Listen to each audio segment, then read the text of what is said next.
Alhamdulillah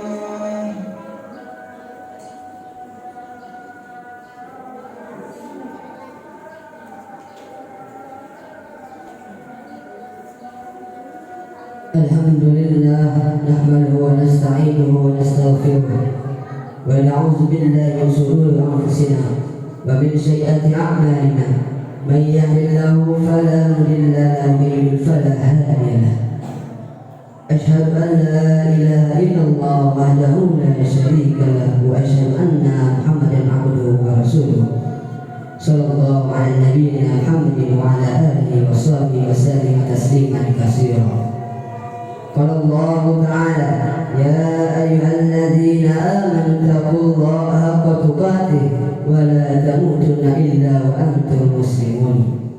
Ya ayyuhan nas taqu rabbakum alladzi khalaqakum min nafsin wahidatin wa khalaqa minha zawjaha wa bassa minhuma rijalan katsiran wa nisaa'a wattaqullaha alladzi tasaaluna bihi wal arham inna Allaha kana 'alaykum raqiba. Ya ayyuhalladzina amanu taqullaha wa qulu qawlan sadida yuslih lakum a'malakum wa yaghfir lakum dhunubakum wa man yuti'illah wa rasulahu faqad faza fawzan 'azima. Amma ba'du. Hadirin jemaah salat Jumat yang dimuliakan Allah Subhanahu wa taala. Marilah kita selalu bertakwa kepada Allah dengan menjalankan segala perintah Allah dan menjauhi segala larangannya. Takwa bisa diwujudkan dengan menunaikan amalan-amalan soleh. Takwa bisa diwujudkan dengan menunaikan amalan-amalan soleh seperti ibadah, sholat sunnah, sedekah, meringankan beban orang tua dan sebagainya dengan meningkatkan ketakwaan kita kepada Allah. Sebenarnya kita telah berusaha mendekatkan diri kepada Allah yang Maha Suci, Sang Maha Pencipta. Allah Subhanahu wa taala berfirman dalam Al-Qur'an bahwa orang-orang yang paling mulia adalah orang-orang yang paling bertakwa menurut Allah adalah oleh orang. Karena itu setiap saat kita perlu meningkatkan keimanan kita dan ketakwaan kita kepada Allah Subhanahu wa taala. Sebagai makhluk sosial, manusia membutuhkan jaringan pertemanan dan persaudaraan.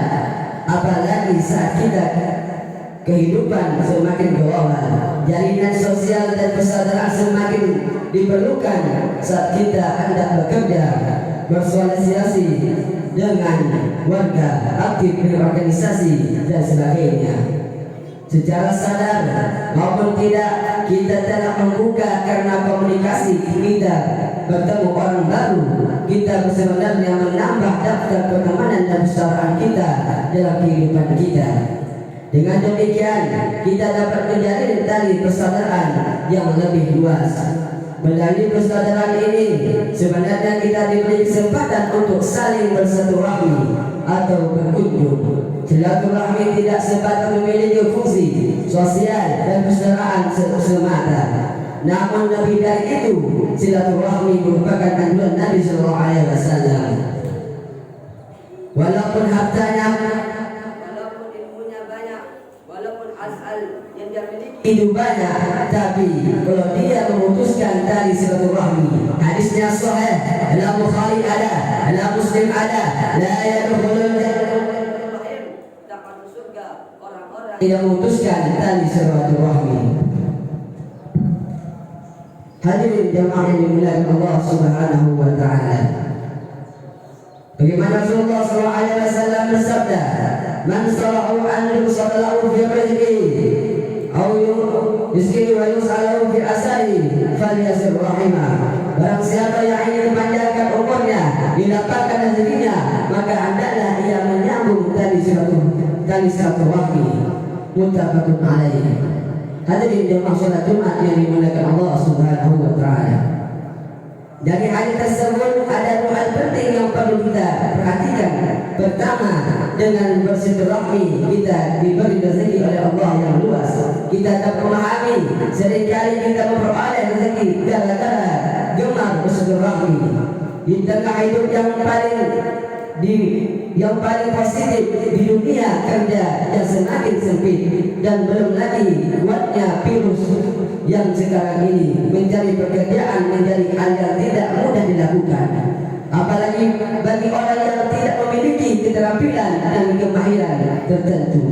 Contoh paling sederhana, ketika kita berkunjung ke rumah teman atau saudara, ternyata teman tadi menawari kita pekerjaan, kita sama hingga informasi yang mengarah pada datangnya rezeki. Dengan demikian, apa yang dituliskan dalam hadis tersebut adalah sebuah kebenaran, sehingga kita perlu membiasakan diri untuk menjadi tali silaturahmi dengan orang lain.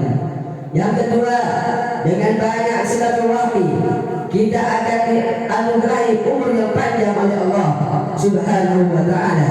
Silaturahmi ini seolah terhadap panjangnya umur kita. Ini merupakan rahasia Allah dalam pandangan nala sederhana.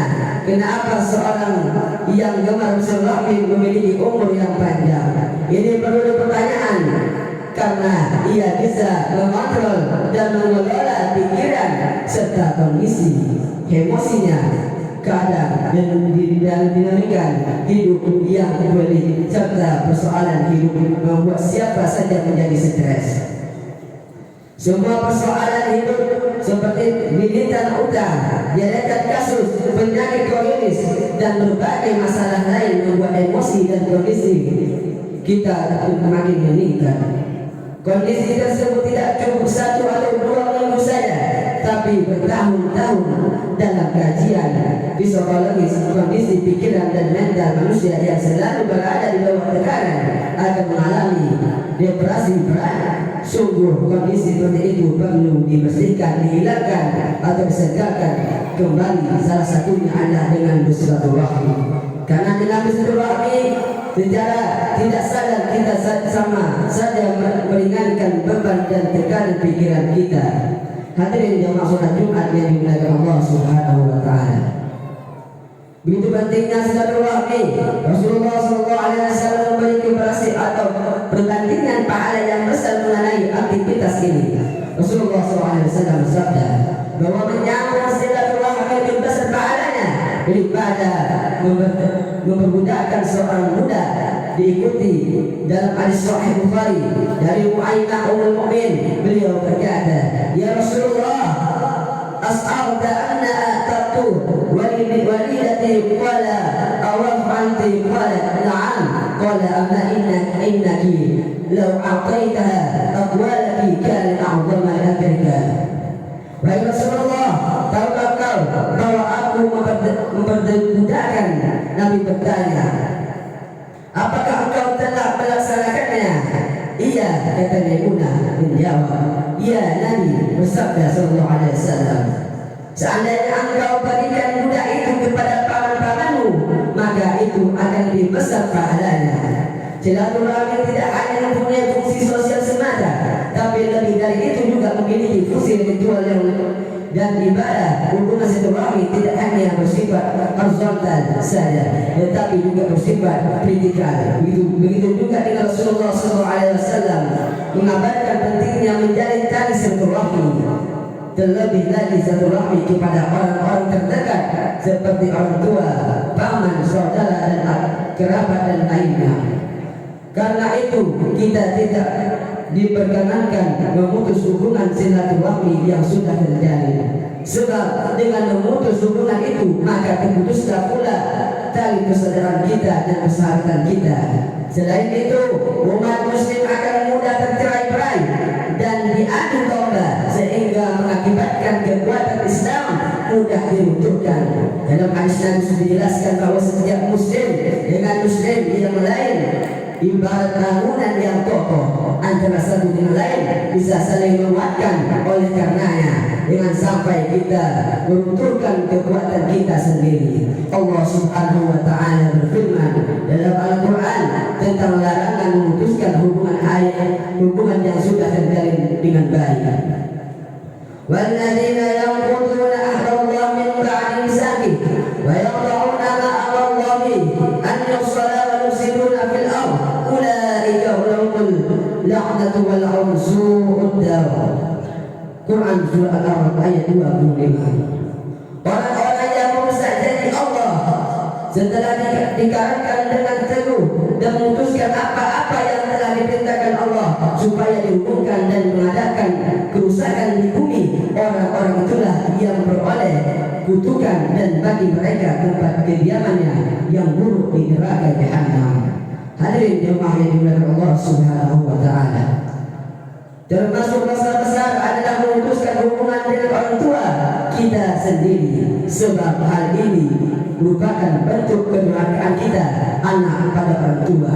Terlebih lagi jika orang tua kita sudah tua dan tak ada seharusnya mendapatkan perhatian lebih. Nabi sallallahu alaihi wasallam bersabda, "Ala unabukum bi akbarin kabir salasa marratin kunna bana ya Rasulullah." Qala al-isra'u billahi wa'uqul walidain. Maka kalian kuberikan tahu tentang dosa terbesar dari dosa-dosa besar. Beliau mengulangi pertanyaan sebanyak 3 kali. Maka para sahabat menjawab, mau ya Rasulullah. Nabi SAW bersabda, perbuatan syirik kepada Allah dan durhaka kepada orang tua. Sesungguhnya begitu besar dosa anak yang durhaka pada orang tua.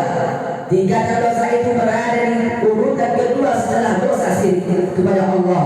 Tindakan durhaka kepada orang tua artinya melakukan keduanya secara tidak terpuji. Jauh lebih ironis bila ia anak sampai memusuhi orang tuanya. Dalam hadis lain juga diceritakan bahwa menghina orang tua termasuk perbuatan dosa besar. Abdullah bin Amir meriwayatkan Rasulullah SAW bersabda, termasuk perbuatan dosa besar yaitu seorang yang menghina orang tuanya. Para sahabat bertanya, wahai Rasulullah, adakah orang yang menghina kedua orang tuanya sendiri? Nabi SAW menjawab, ya, seorang menghina bapak orang lain lalu orang lain itu membalas menghina bapaknya, dan seorang menghina ibunya orang lain lalu orang lain ini membalas menghina ibunya. Sementara itu dalam Sahih Al-Bukhari dalam Muslim Sahih dari Abu Ayyub Al-Ansari yang Rasulullah SAW bersabda, beritahukan kepada aku tentang sesuatu yang bisa memasukkan aku ke dalam surga dan menjauhkan aku dari neraka.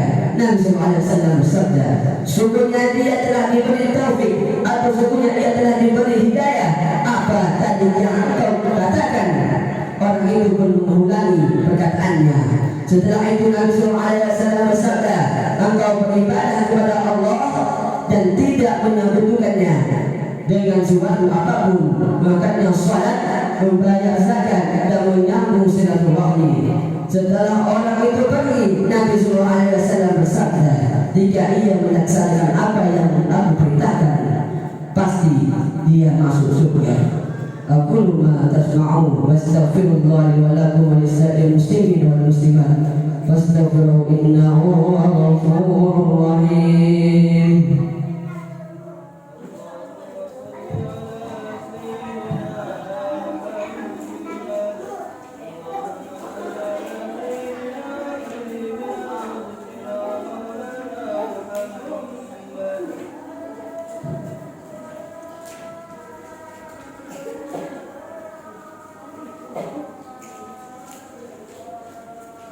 Alhamdulillah nahmaduhu wa nasta'inuhu wa nastaghfiruh wa na'udzu billahi min shururi anfusina wa min sayyiati a'malina.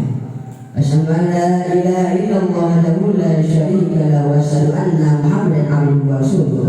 Sallallahu alaihi Muhammadin wa ala alihi wa sahbihi wa sallama tasliman katsira. Amma ba'd.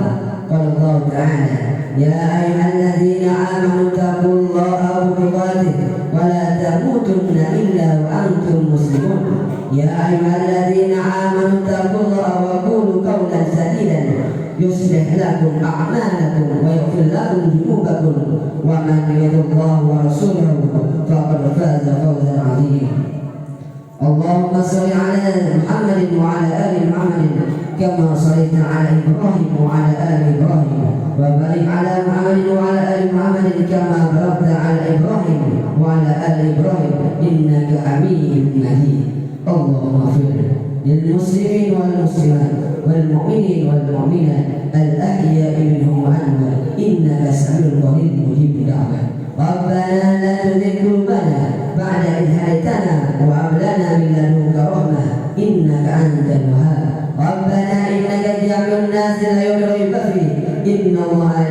يخلف الميعاد. اللهم أرنا الحق حقا وارزقنا اتباعه وأرنا الباطل باطلا وارزقنا اجتنابه. ربنا هب لنا من أزواجنا وذريتنا قرة أعين واجعلنا للمتقين إماما. ربنا آتنا في الدنيا حسنة وفي الآخرة حسنة وقنا عذاب النار.